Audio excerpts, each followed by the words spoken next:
অতি দুঃখের সহিত জানাচ্ছি, স্টেজে বসে খবর পেলাম আমাদের তরুণ আলেমদের মধ্যে, বিশেষ করে আমাদের হবিগঞ্জ জেলা সহ সারা বাংলাদেশে যিনি সুন্নিয়তের কথা বলেন, প্রতি রাত্রে একটা দুইটা তিনটা মাহফিল অ্যাটেন্ড করেন,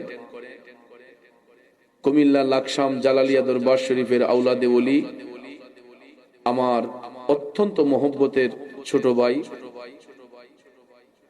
পীরজাদা মুফতি আমজাদ হোসেন জালালি সাহেব আলোচনা করা অবস্থায় তিনি স্ট্রোক করেছেন।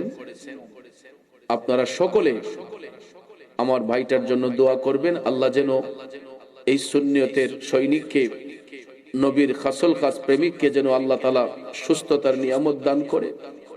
আপনারা সবাই আমার ভাইটার জন্য দোয়া করবেন। আমাকে আমার খাদেম সাহেব আইনা দেখালো ছবি, স্টেজের মধ্যে আলোচনা করা অবস্থায় তিনি স্ট্রোক করেছেন। আল্লাহ যেন আমার ভাইটাকে অতি তাড়াতাড়ি সুস্থতার নিয়ামত দান করে। সবাই আমিন কোন। আমরা আমার ভাই পীরজাদা আমজাদ হোসেন জালালি সাহেবের জন্য মন ভরে দোয়া করব, আল্লাহ যেন ওনাকে সুস্থতার নিয়ামত দান করে।